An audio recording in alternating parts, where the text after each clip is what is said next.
E estamos aqui com mais um programa do Incomparavelmente Lindo. E a minha convidada de hoje faz um trabalho de extrema importância para a sociedade. Ela também resgata excluídos e faz o trabalho que muitos não querem fazer. Estou aqui com Fabiola Bonazzi. Seja muito bem-vinda. Obrigada, Vanessa. É uma honra prestigiar, né, o seu programa e levar um pouco de informação, né, para as pessoas. Isso é muito importante. Muito obrigada por ter aceitado o convite. Seja muito bem-vindo ao nosso programa. E hoje vamos ser um programa bem informativo, inclusive, né? Falar muito sobre espiritualidade também, que é importante, mas coisas que muitas vezes a sociedade não tem muito interesse, né?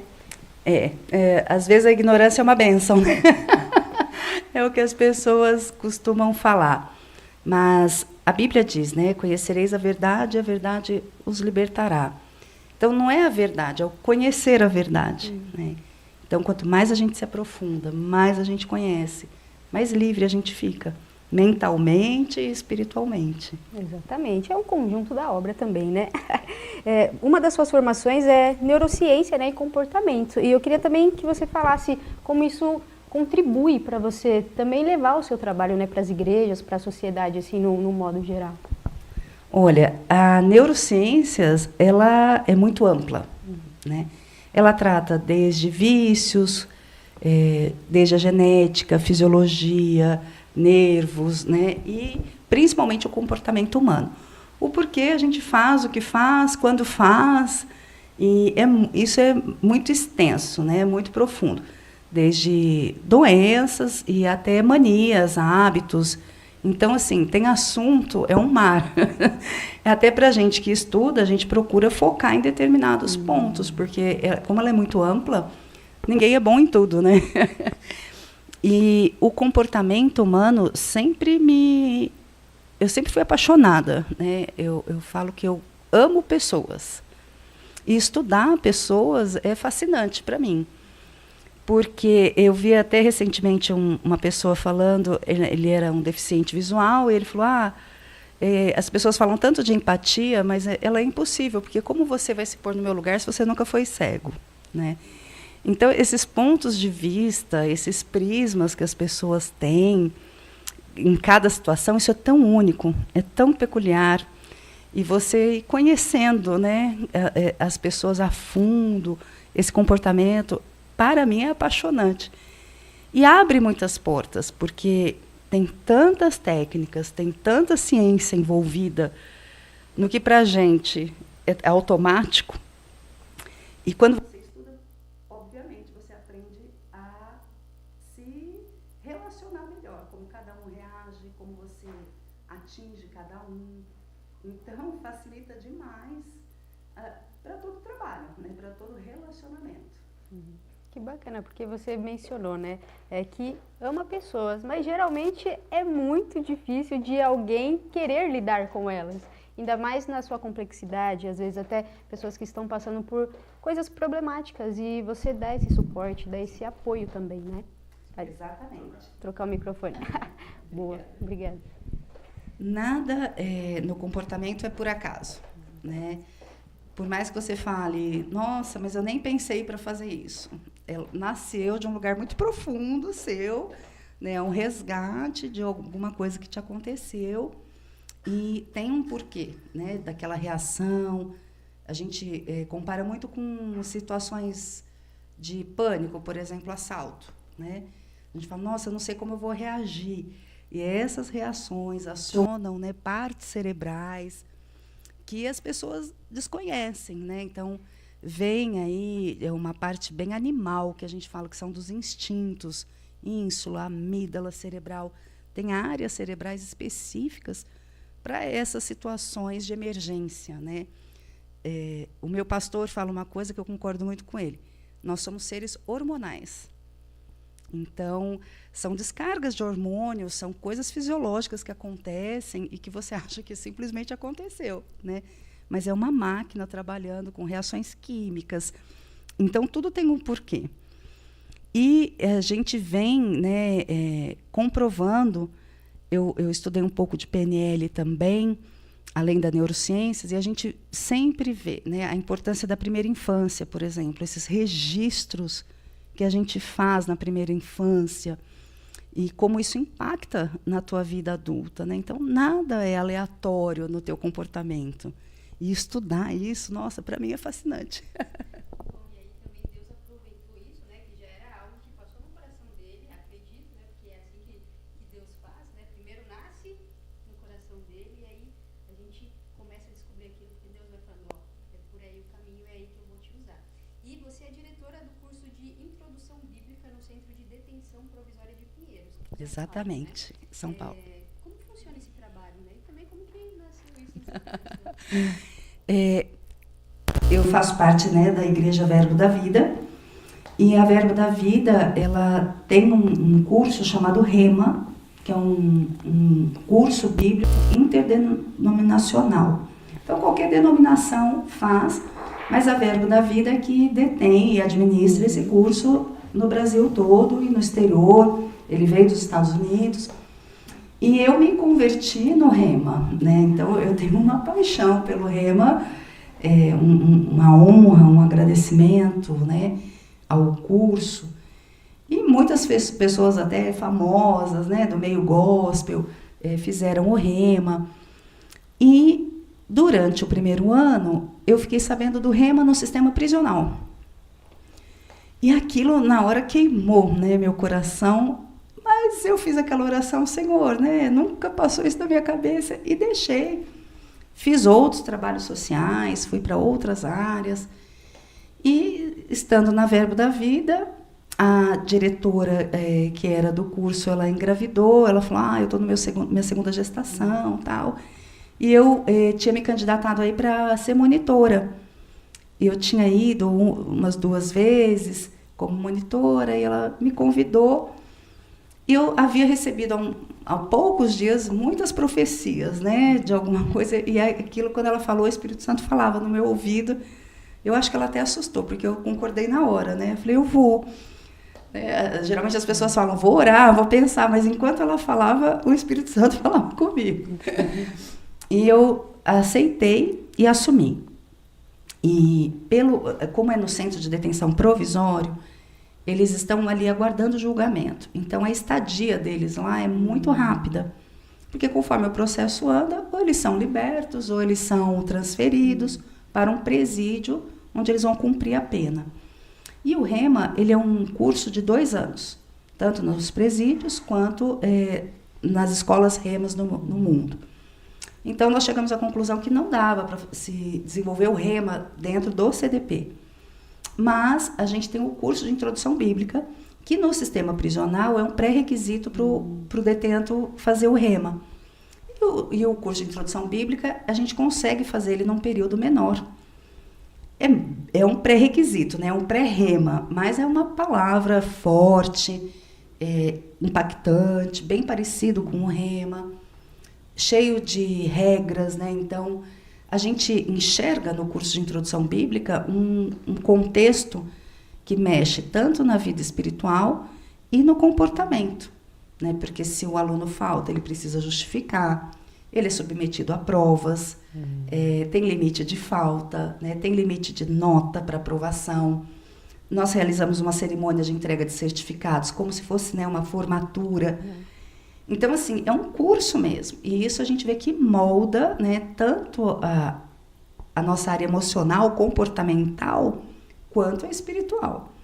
Então, a gente desenvolve esse curso, ele dura, em média, 3 meses e meio a 4 meses por turma. Então, a gente consegue fazer 2 turmas por ano. Então, a gente está finalizando, né, esse primeiro semestre, a 5ª turma, e a movimentação, como é muito grande, não é que eles desistem, né? Mas, para ter uma ideia da velocidade, a gente começou com 21 alunos, estamos com 8. Por quê? Foram transferidos, foram libertos. Então, por isso que a gente agiliza esse curso. E, assim, tem tanto testemunho, eu estou quentinha, né? Porque hoje eu estive lá. E a gente presencia um agir de Deus. Existe uma parte, né, das pessoas evangélicas que creem que o avivamento, esse último avivamento, vai vir do sistema prisional. Eu não vou te afirmar isso, eu não tenho base bíblica para te afirmar isso. Mas como a gente vivencia esse trabalho, eu te afirmo, né? Deus age nesses lugares poderosamente, de uma forma inexplicável. E eu sei que é um trabalho que a gente se depara com muitos questionamentos, e eu acho que todos são válidos, né? Algumas pessoas dizem, olha, vocês estão perdendo tempo. Outras acham que a gente está concordando com o delito. Especificamente no Centro de Detenção Provisória 13 de Pinheiros, são crimes contra Maria da Penha, né, e homicídio. Então, existe um outro lado, né, existe o lado da vítima. E, obviamente, a gente considera isso. Deixando um pouco à parte a espiritualidade, eu sempre me questionei como cidadã. Eu já fui assaltada, você já foi? Já. Você quer ser de novo? Não. Nem eu. E eu sempre me fiz esse questionamento. O que eu, como cidadã, estou contribuindo com o Estado para que eu não seja mais assaltada? Isso me incomodava, porque, né, a gente não quer ser assaltado, mas também delegar 100% para o Estado, que a gente sabe que não tem estrutura nem condições de fazer mais do que ele faz. Você fala, poxa, eu não concordo com a situação, mas não estou fazendo nada para melhorar. E, ao mesmo tempo, você fala, bem, mas o que eu poderia fazer? Né? Porque se você, hoje, Vanessa, for lá na porta do CDP, você não entra. Né? Não é um acesso que o cidadão tem. Exato. E falar, olha, eu quero conversar com os presos. Ninguém vai te deixar entrar. Então, era uma sinuca de bico, vamos dizer assim, na minha mente. Né? Eu quero ajudar a mudar essa realidade, mas também não tenho como. E quando veio o curso, eu enxerguei como, primeiro, uma oportunidade cívica. Né? Eu posso contribuir com o Estado para tentar que eles não saiam de lá piores do que entraram. Né? Existe todo um contexto. As pessoas falam, eles deviam trabalhar. Também concordo, mas hoje não existe isso. Né? Então, é uma ociosidade muito grande. E, às vezes, um primeiro crime que convive com reincidentes ou com pessoas mesmo que nasceram na criminalidade. E aquilo vai contagiando. Aí respinga na neurociência, né? Porque o ambiente define o nosso comportamento. Você pode fazer o teste, as pessoas que estão ouvindo podem fazer o teste, né? Se a tua casa está com a pintura ruim, assim que você entra, né, que você muda para essa casa, aquilo te incomoda, te choca. Mas se ela está cheia de mofo, tal. Se você não conserta, você se habitua com aquilo e você não repara mais que a pintura está horrorosa. E aquilo virou normal para você. Porque o ambiente molda o comportamento. E se a gente simplesmente os entrega a um ambiente ruim, não tem como eles saírem de lá melhor. E a parte, né, da espiritualidade, eu creio que a palavra é poderosa para mudar um caráter, inclusive. Né? Então, se você imaginar aí o pior do criminoso, um crime horroroso, eu tenho convicção, aí entra a fé, né? Eu tenho convicção que a única coisa que pode transformar essa alma, esse espírito, é a palavra de Deus. Amém. E é uma coisa muito forte, né? E a gente presencia isso diariamente, nós estamos lá 3 vezes na semana. E além do curso, a gente começou a expandir, a gente faz uma pregação, aí a pregação da palavra mesmo, no que eles chamam de raios, né? É onde eles ficam mesmo, no pátio, ali ao ar livre, e nós levamos a palavra, além do curso. O curso, eu acho ele sensacional, porque você acompanha a evolução, né? Você não vai lá e joga uma semente e vai embora. Você rega, né? Você poda, você fica vendo os frutos. Então, é apaixonante. E a pregação, a gente cumpre o que Jesus disse, né? Ide, pregai a toda criatura, né? A tempo e fora de tempo. A gente tem, assim, várias passagens bíblicas sobre visitar detento, visitar viúva, órfão, estrangeiro, né? Aos necessitados. A gente tem a Bíblia repleta dessas ordenanças. Tiago, eu acho sensacional a abordagem dele, né? Me mostra a sua fé sem obras. Né? E eu já fui espírita, e eu sei que existe uma confusão, né? O espírita acha que as obras vão salvá-lo. Então, como que um Deus bom vai me punir, né? Ou vai me mandar para o inferno se eu fiz tantas boas obras? Porque ele vai ver, ele tudo vê. O mal, né, diabólico de pegar trechos isolados da Bíblia e tirar totalmente do contexto. Então, o espírita acredita que fazendo bem, ele está se salvando. Enquanto a Bíblia é muito clara, né? A salvação só vem pela fé. Fé em quê? Que Jesus era o Filho de Deus, morreu, no terceiro dia ressuscitou, por mim, por você e pelos nossos pecados. Agora, há um complemento, né? Me mostra essa fé sem as obras. E ele cita Abraão, que ofereceu Isaac. Então, aquilo foi uma obra de fé, acompanhada da fé. E outros trechos dizem que, né, que as obras vão nos acompanhar na eternidade. Então, elas vão com a gente. Alguma coisa a gente tem que fazer. Exato. Né? Sou contra o sistema prisional. Respeito totalmente. Mas o que você faz, então? Né? Alguma obra você tem que fazer. É uma ordem bíblica. Aprove a Deus, né? A gente atuar no sistema prisional. E eu falo que é uma honra, é uma responsabilidade, é um presente. Nós vamos prestar conta de tudo que a gente ensina, né? A Bíblia diz que a cobrança do mestre é dobrada. Então, a gente leva muito a sério. E encontramos no dia a dia, desde curas que a gente testemunha, né? Já aconteceu de pernas crescerem, de nódulos sumirem, de visão restaurada. Tinha uma sequela de câncer de um aluno que ele tinha uma secreção no ouvido que escorria durante a aula, e a gente viu isso secar. Então, são curas a olhos nus, que são inegáveis, né?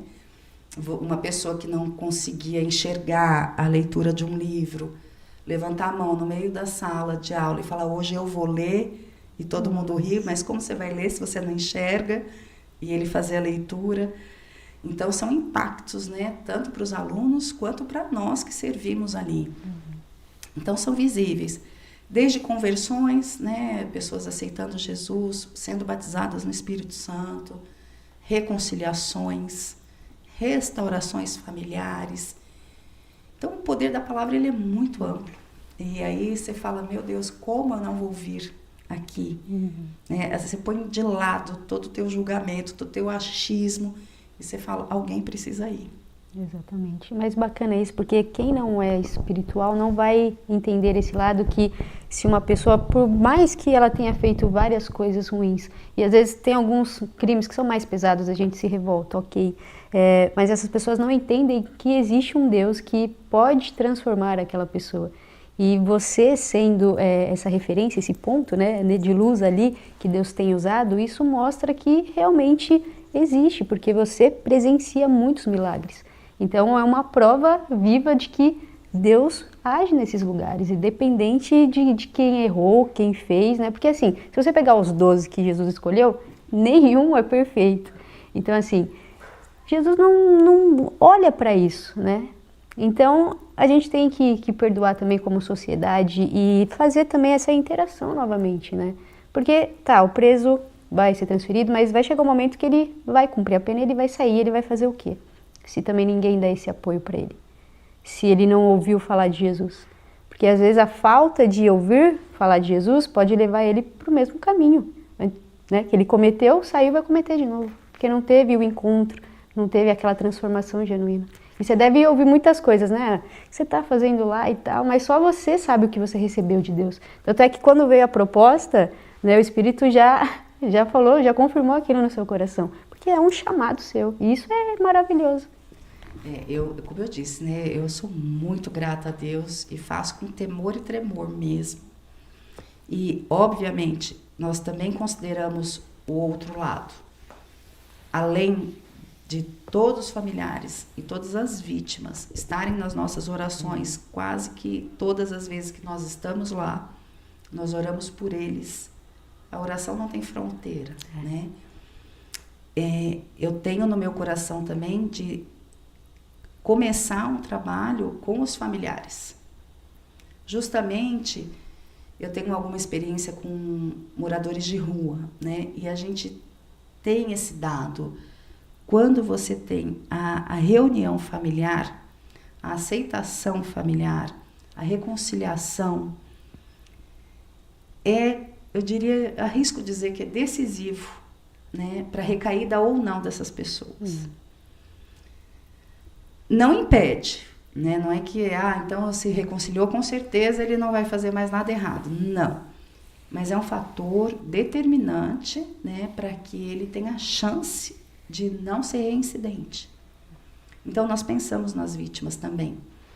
Até o momento, né, Deus me deu algumas estratégias, mas nenhuma ainda decolou. E eu tenho convicção que é uma questão de tempo. Porque essas pessoas também precisam da espiritualidade, de Deus, de Jesus, de receber um conforto. Então, não é que a gente está fazendo um assistencialismo, passando a mão na cabeça, perdoando. Não foi nada, muito pelo contrário. Nós temos uma aula que chama Perdão. E eu falo que essa aula é a aula do chororô, né? Porque aí você vê um monte de mão rendida, se desmanchando. E é nítido também a gente ver os que estão verdadeiramente arrependidos, né? E quando isso acontece, é um arrependimento bem dolorido. Que é o que a gente fala que é diferente de remorso, né? Até nós cristãos experimentamos isso. Uma coisa é você ter remorso, você vai voltar a fazer. Mas o arrependimento espiritual, verdadeiro, e que a gente presencia no olhar, eu não posso garantir que eles não vão mais cometer nenhum crime, mas é misericórdia, sabe? Você tem misericórdia, fala, ele está tentando, ele está arrependido, ele quer recomeçar. E aí você não estender a mão, aí você está com um problema com você, nem com Deus. Todos merecem uma oportunidade, uma nova chance. Quem éramos nós? Eu falo por mim, né?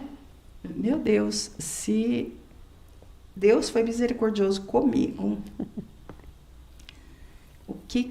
por que eu não posso levar essa misericórdia? Eu era improvável. Eu falo que se eu me convertir, qualquer um se converte, né? Eu era cética, má, ímpia. E, gente, se Jesus me alcançou, e aí você vai para a Bíblia, ao pé da letra, Moisés foi um assassino. Ao pé da letra, Isaac era um ladrão, né? Fazia ali algumas coisas bem tumultuadas. E Deus alcançou todos eles. Todos pecadores, todos têm a sua história também de rebeldia. E Jesus escolheu ainda, olha só. O fascinante do Evangelho é isso, né? Ele não veio para os sãos, ele veio para os doentes, né? Então, é esse fascínio. E eu vejo, não tenho nada contra nenhum missionário, eu acho que cada um tem uma graça para fazer determinadas coisas, né? Mas a gente não pode negar que é um campo missionário, é uma missão urbana. Sim. São almas ali. E eu acho que você praticar o Evangelho é isso, você colocar o teu julgamento de lado, mas eu acho que, mas não vai... Então, você põe isso de lado e a teocracia, né? O que o Evangelho diz? Para eu ir.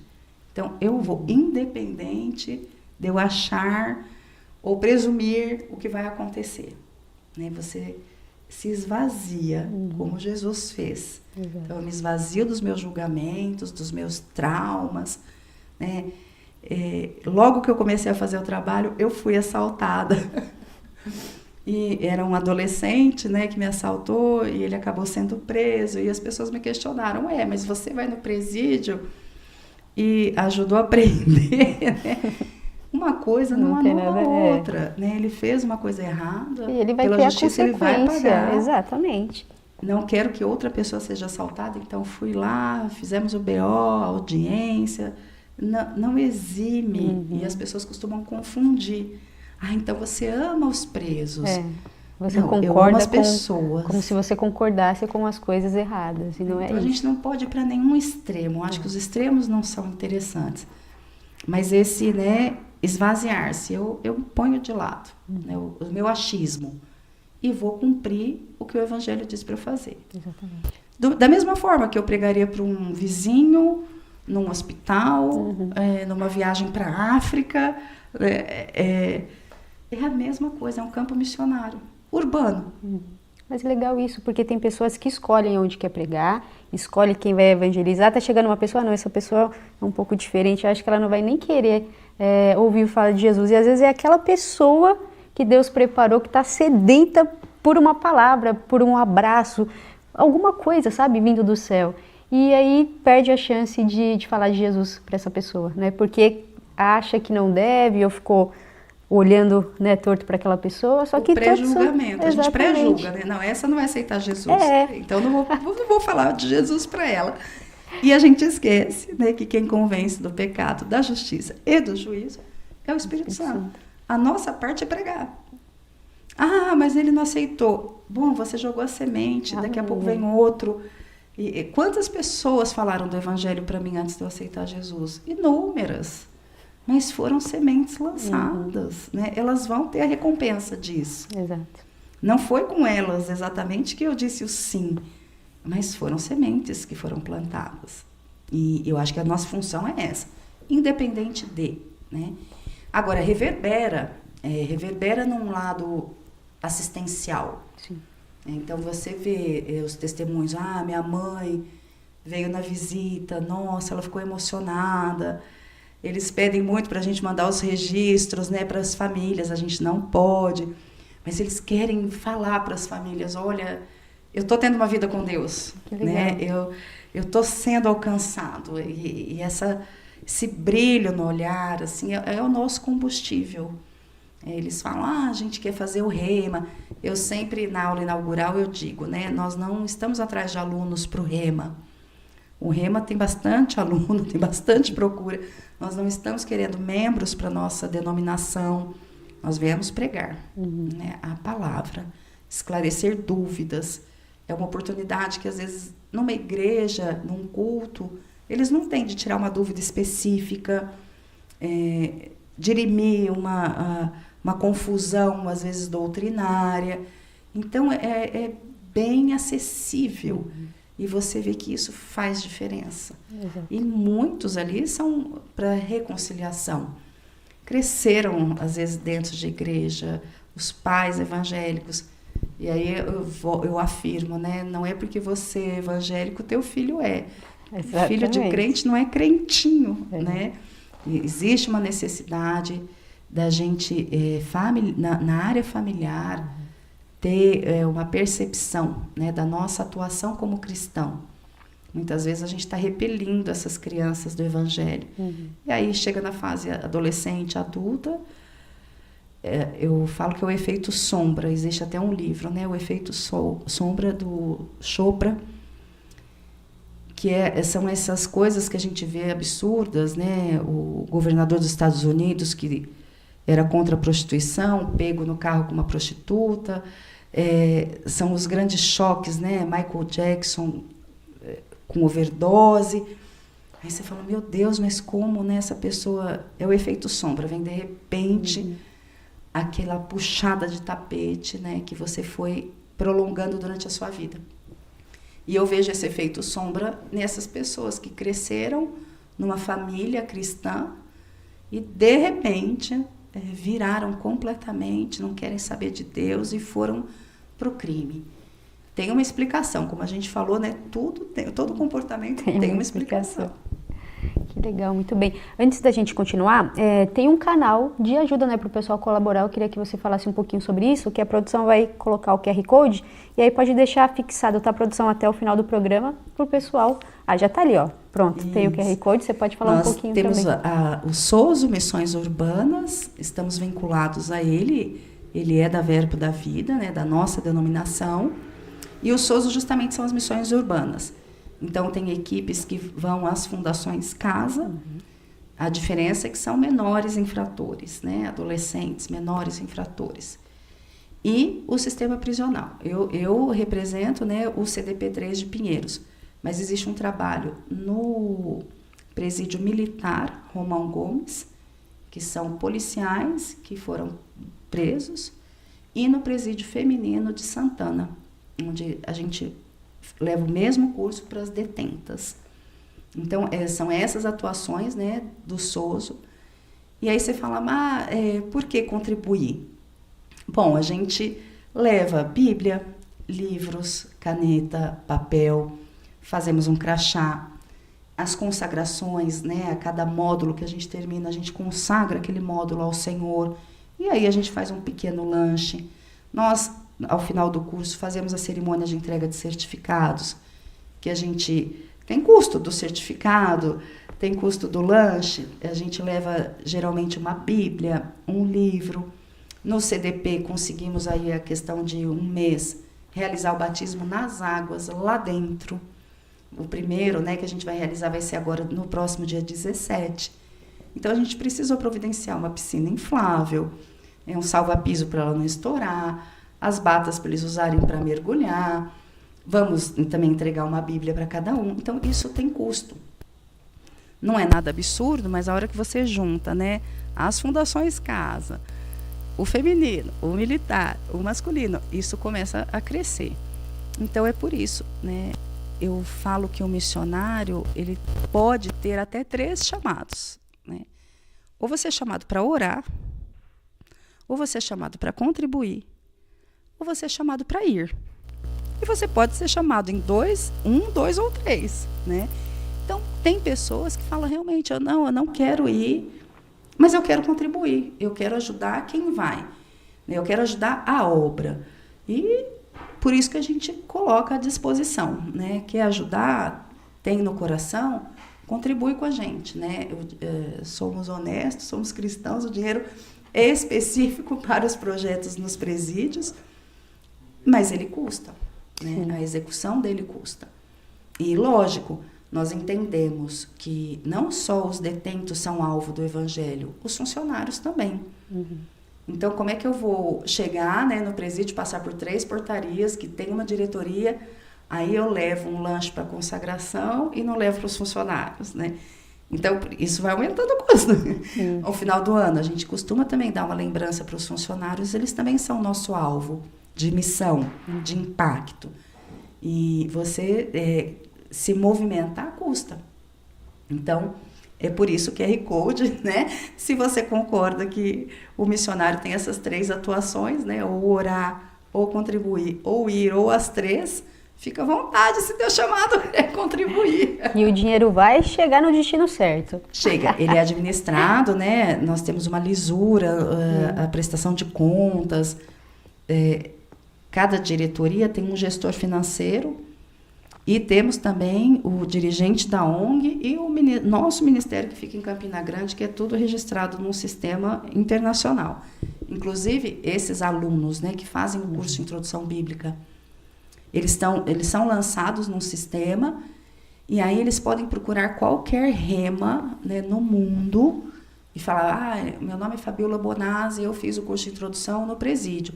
Ele vai estar lá no sistema e a unidade local pode oferecer até 50% de desconto para ele cursar o rema. Porque a gente quer que ele continue a não fazer o rema, mas essa vida com Deus, a desenvolver esse estudo, ter o conhecimento que vai trazer a liberdade. Amém. Que legal. Então, você que se identificou com esse projeto, com esse trabalho maravilhoso, que muitos, né, ainda têm um preconceito, infelizmente, está aqui o QR Code, aponta aí o celular e faça a sua contribuição, o que Deus colocar no seu coração, né? Não é obrigatório, mas se você sentir de ajudar essa obra, fique à vontade, tá bom? Vamos falar um pouquinho agora sobre neurociência. Não, a ciência e a espiritualidade. Versus. Vamos falar um pouquinho sobre isso? É um tema bem... que dá pano para manga, né? Dá. Eu estava conversando um pouco com a Vanessa antes de começar e a gente vê isso. Conforme você se aprofunda nos estudos acadêmicos, né, você é mais confrontado na sua fé.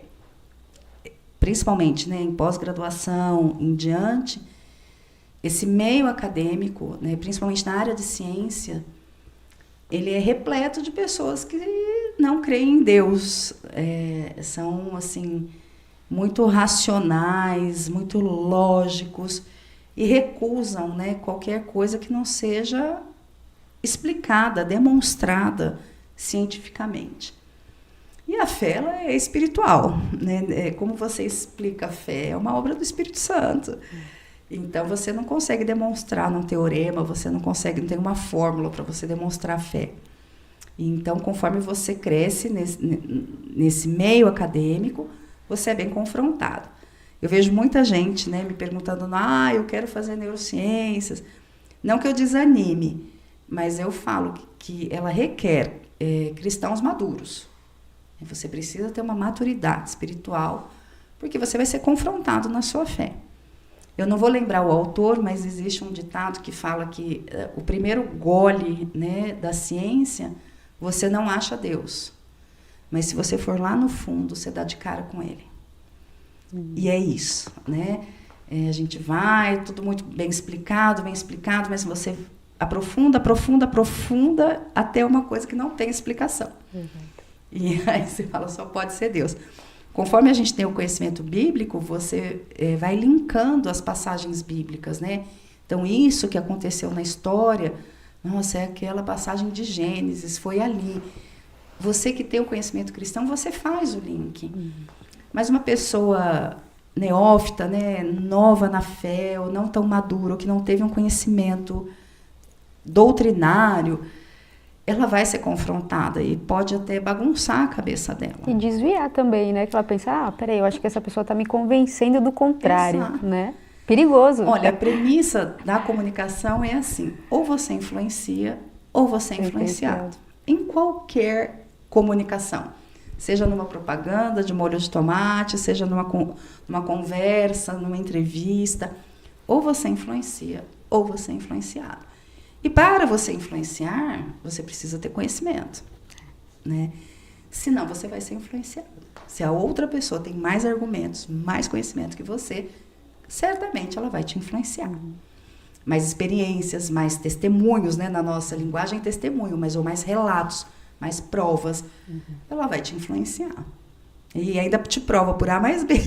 Ainda quer provar que realmente, gente, é difícil, né? Mas o meu entendimento é a ciência e a espiritualidade, elas deviam conviver harmonicamente, né? Cada um na sua esfera. A espiritualidade, ela tem um papel psicológico e ético, né? Ela é um balizador da sociedade.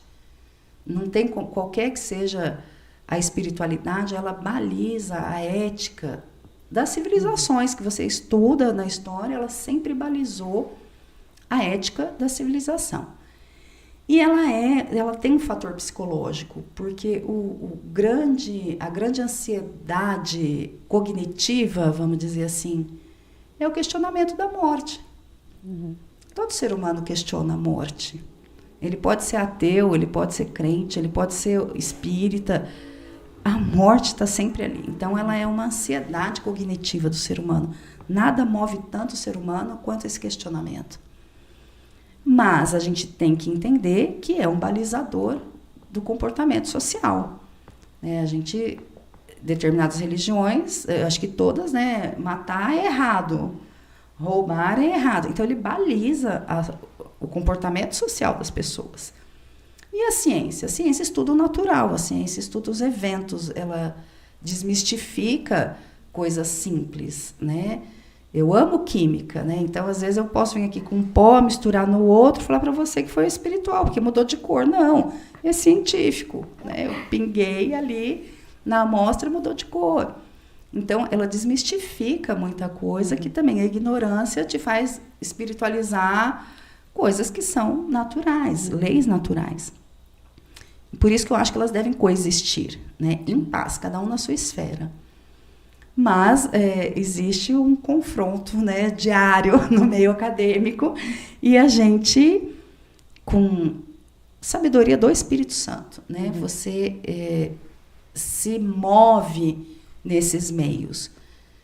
Volto a dizer, né, quem convence é o Espírito Santo. Não adianta a gente ir na força do braço ali, você está errado. É muita sabedoria divina de você não abrir mão da sua crença, da sua fé, respeitar o outro e demonstrar pela sua vida o Evangelho, os poderes de Deus, do mundo vindouro, sinais, milagres, prodígios. É a sua vida, né, que vai mostrar isso. Eu falo, não é a sua vida pública que faz você avançar, é a sua vida no particular. Então, não adianta eu ser uma crente de fachada. Nossa, como ela é crente, né? Esse poder vem do privado, esse poder vem da entrega, né? Da porta fechada, do quarto. É daí que vem as demonstrações do Espírito. Então, você precisa ser crente mesmo. Dá para ser meio crente. E outra coisa que a gente vê no nosso cérebro, né? Quando a gente ouve alguém que a gente admira, nós ligamos certas áreas cerebrais, né? Nós chamamos de cognição social, que geram sensações de bem-estar. Então, você ouve alguém que você admira, você se sente bem. Interessante que essas mesmas áreas são acionadas na oração, como se você estivesse conversando com alguém que você admira muito. Espírito Santo e Deus, né? Por isso que a gente fala, ninguém sai da oração pior do que entrou.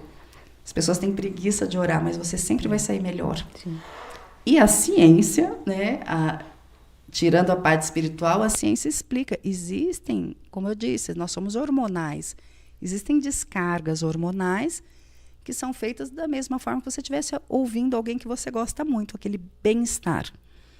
Então, hoje, com a internet, a gente vê muito absurdo dito, né? A oração fez uma ressonância funcional, aconteceu isso, aquilo. Muitas coisas são balela. Cientificamente é isso. São circuitos acionados de como se fosse ouvir quem você gosta muito, e os mesmos circuitos que são acionados em práticas meditativas. Eu creio que a oração não deixa de ser uma meditação, que também é outro assunto que foi bem bagunçado na mente das pessoas, né? A meditação não é você não pensar em nada, a meditação é você pensar numa coisa só. Né? E a oração é mais ou menos isso, você está concentrado, né, numa coisa só. Por isso que cerebralmente ela aciona os mesmos circuitos meditativos, que são uns balizadores também dos pensamentos, né? Acalma os pensamentos, eles têm uma fluidez diferente. Então, a ciência explica tudo isso. Tem os dois lados, né? Exatamente. Agora eu entendo quando você falou, né? Você precisa ser bem maduro na sua fé, na sua espiritualidade, para encarar, né, a ciência que vem realmente de confronto. Então, quem realmente não é crente ainda, firme, é melhor firmar primeiro para entrar nesse outro nível. Exatamente.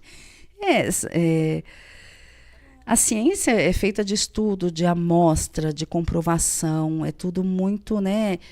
Por exemplo, para desenvolver um remédio, uma terapia, a gente tem estudos, tem efeitos placebos, tudo é amostrado, né? Por amostras. Então, a gente quer preto no branco. Nunca é assim, mas eu acho que esse estudo revelou aquilo. Não, ele revelou, a gente tem amostras que provam isso. Então, é difícil você confrontar, né, esse meio acadêmico. Mas é pela tua vida que as pessoas vão se rendendo. Exatamente. E como você falou também, dos frutos, né, do seu testemunho. Então, também não tem como a ciência também querer confrontar os milagres que as pessoas vivem. Porque a pessoa sabe o que viveu, né, sabe como que foi. Então, às vezes, também entra isso. Porque também não adianta eu querer falar de Jesus para as pessoas, sendo que eu não tenho fruto, porque ela vai olhar para mim e vai falar, mas o que você está querendo me provar, né? Que Deus é esse, né? Mas se não aconteceu nada sobrenatural na sua vida, o que eu posso tirar disso? Então, também entra isso, né? Nós somos cartas vivas, né? São essas cartas vivas que atraem as pessoas. Muita gente me diz, né? Nossa, eu quero ter isso que você tem. E eu falo, é Deus. Vem que eu te mostro. Tá acessível para todo mundo. Mas a gente precisa ter esse nível de chamar atenção. E o que eu tenho visto muito são as pessoas, às vezes, buscando ministérios, né? Eu quero na igreja. E, às vezes, eu acho que Deus quer usar exatamente onde você está. O maior campo missionário é teu emprego, é tua faculdade, é tua escola, é a academia, é o curso que você faz, a viagem que você faz. Deus quer te usar exatamente onde você está. Dentro de casa, que às vezes é o mais confrontante, mas é onde Deus quer te usar. Sabe por quê? Os nossos conhecidos nos conhecem. Né? E se não há uma mudança real, você não convence nenhum familiar. É verdade, porque a pessoa está ali, está vendo você todos os dias, as suas atitudes. Te conheço desde pequeno, você sempre foi assim, eu sei o que vai acontecer. Você pode enganar os outros lá fora. Exato. A pregação mais difícil é dentro de casa. É dentro de casa. Então, por isso que a mudança precisa ser verdadeira. Né? Porque ela vai testemunhar por você. Eu quero isso, você realmente mudou, realmente. Eu vi um milagre acontecer na tua vida, eu vi portas se abrindo, eu vi Deus, só podia ser Deus. Exatamente. Né? Mas as pessoas precisam te conhecer para isso. E eu aí é que não é irritar a palavra, mas é que eu me questiono um pouco, né? Então, eu vou ser missionária lá na África, mas você pregou para tua família, para o teu vizinho, no teu trabalho? É porque é difícil isso, ele exige uma vida cristã.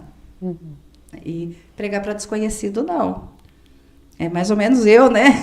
No presídio, saio dali, ninguém conhece minha vida, ninguém sabe o que eu faço, né? Eu posso ir lá, me transfigurar de uma cristã fervorosa e virar as costas e levar uma vida toda errada. Exato, colocar aquela máscara naquele momento. A fantasia de crente. Exatamente. Né? E que tem muitos, infelizmente, né?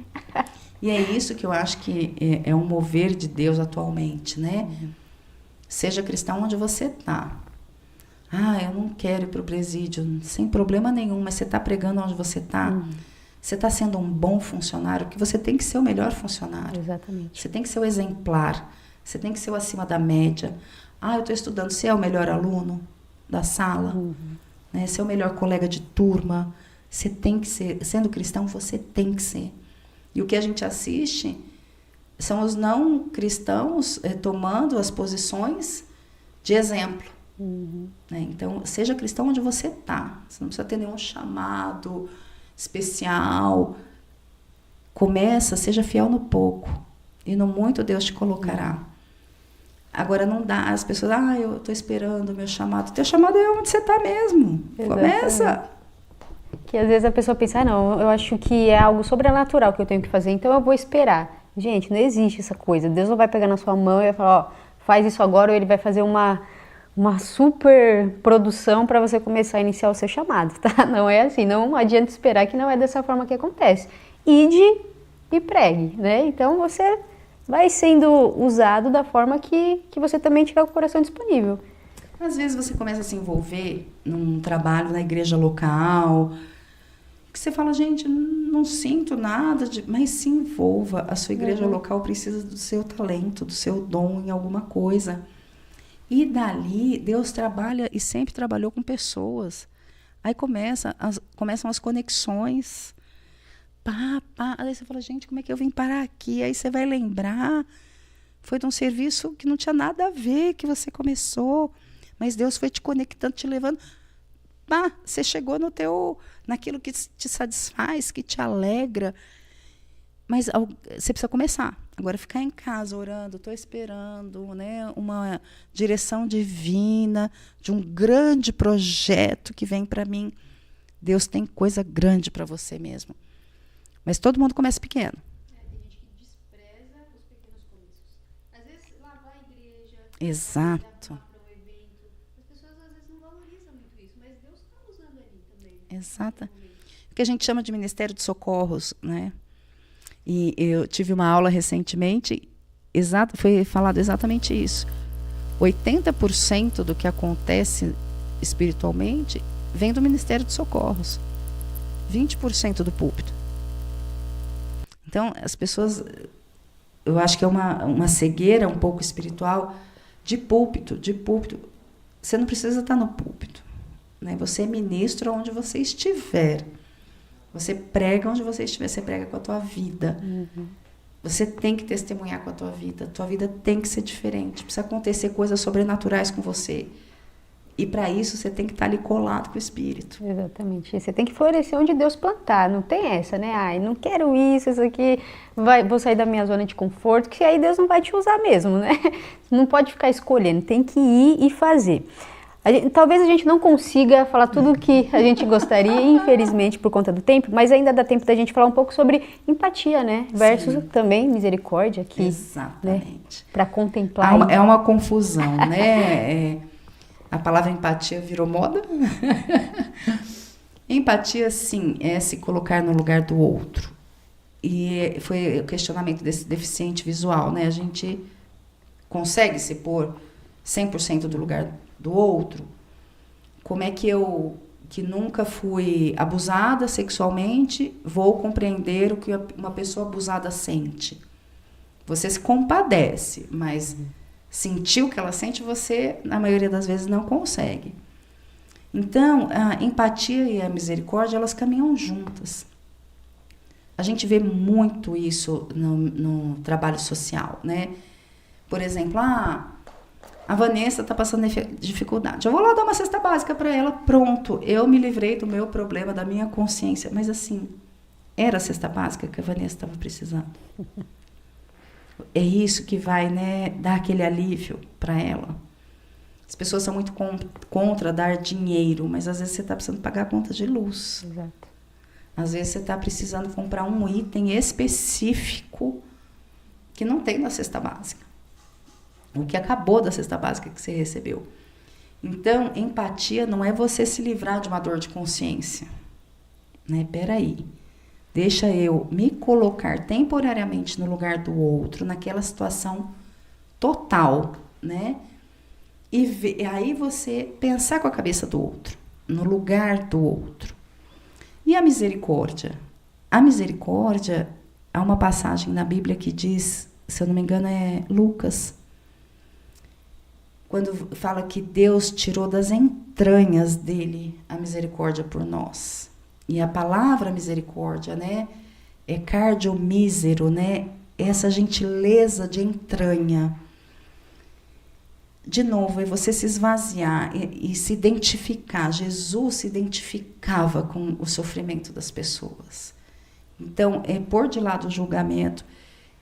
Pela minha experiência, eu digo que a verdadeira misericórdia a gente só consegue exercer sob o amor ágape, que é um amor sobrenatural. Não é no filéu, não é no outro amor. Tem que ser o ágape. Porque essa identificação com a miséria alheia, né, com aquela dor alheia, é uma identificação. É muito mais que empatia. É muito além da empatia. E é uma ordem bíblica, né? Lucas 6,36.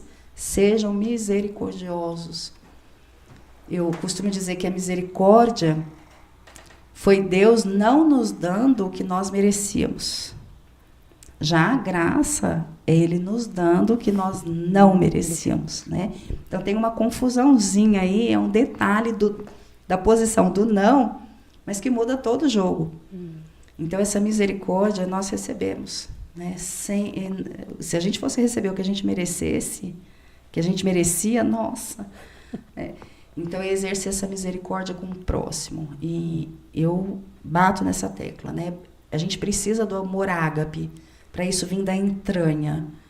Não é nosso, não é humano, né? É divino, é sobrenatural. Mas você desenvolve. Nós sabemos que na área cerebral, por exemplo, a empatia, ela é desenvolvida.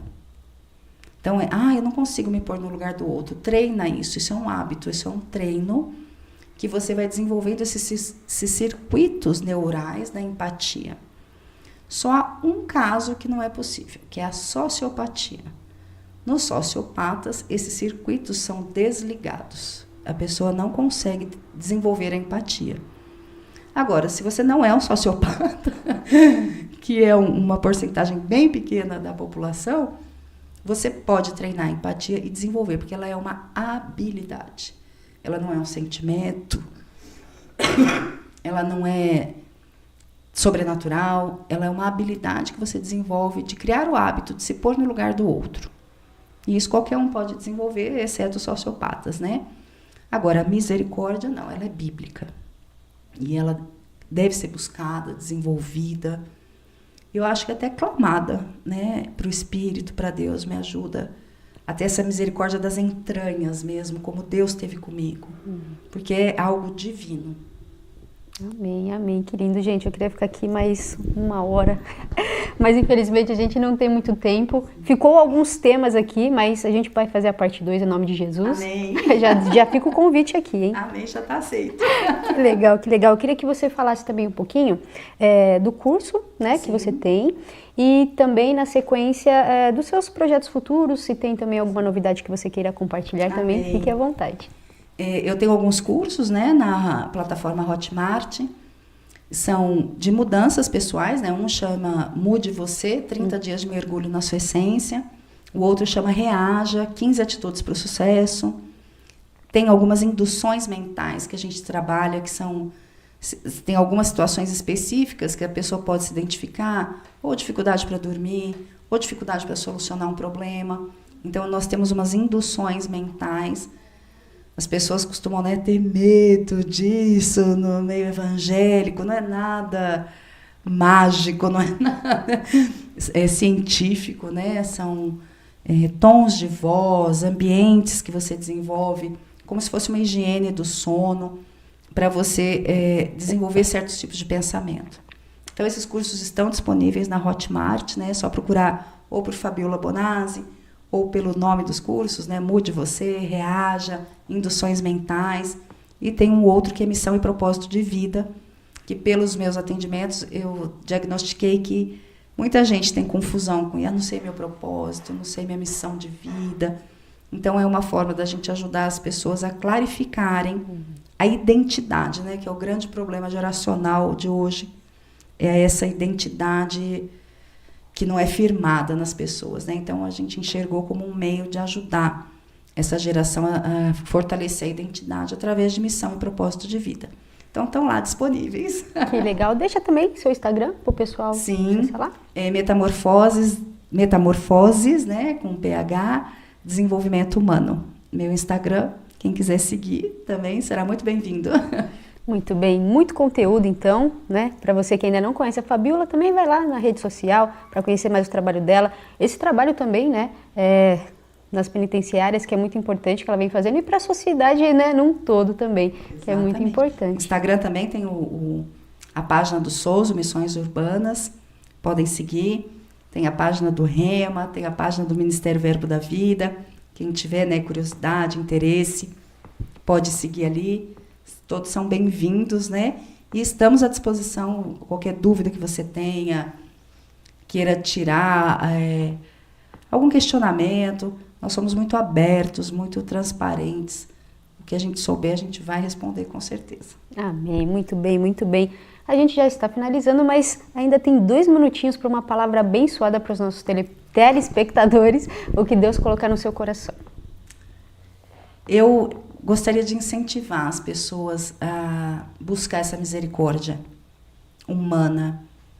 Nós podemos mudar o mundo com esse poder espiritual que nós temos. E, sem dúvida, é através da misericórdia. É através desse amor ágape das entranhas. Então, se você está aí, eu uso uma expressão um pouco forte, mas, né, se você está sugando da sua igreja, vai lá todo domingo, senta no banco, recebe, recebe, recebe. Procure a sua liderança. Seja para o que for, veja o que ela está precisando. Se você não tem nenhum chamado claro ainda, fala onde eu posso ajudar na minha igreja, onde eu posso somar, o que está precisando. E aceite de bom coração o que vier. E esteja disponível, né? Separe um tempo da tua vida para servir na casa do Senhor, para servir a sua liderança, ao seu pastor, a sua igreja. E depois vai lá na minha página e me conta se a sua vida não começou a ter uma transformação absurda e sobrenatural. Mas eu quero incentivar, né? Você que não está desenvolvendo nada para o reino, está sendo um consumidor de culto, de palavra, de profecia, ou dos poderes espirituais. Você começa a ser um agente, né? Ah, mas eu não sei fazer nada. Com certeza você sabe ouvir, você sabe lavar uma louça, você sabe servir uma água. E, com certeza, a sua liderança está precisando de ajuda. Então, começa, dá o primeiro passo, busca, e depois me conta. Muito bem, fica aí a reflexão e o desafio, né, de fazer esse teste. Muito bem, Fabíola, eu já preciso finalizar, mas eu quero agradecer pela sua disponibilidade, pelo seu tempo, por ter compartilhado muitos conhecimentos. A gente vai fazer a parte 2 porque ficou muita coisa ainda e não deu pra gente desenvolver aqui. Então, amém. Eu que agradeço o espaço, viu? Que você continue também sendo essa luz. Amém. Onde você for, não só, né, nos presídios, mas em todo lugar que você colocar os seus pés. Amém. Muito obrigada. Amém. Muito obrigada. Beijo. E você que ficou até aqui com a gente, se você ainda não é inscrito no canal, se inscreva no canal, ativem as notificações e siga as nossas páginas aqui no link abaixo, tá bom? Muito obrigada pela companhia, um beijo no coração e não esqueça que ele é incomparavelmente lindo.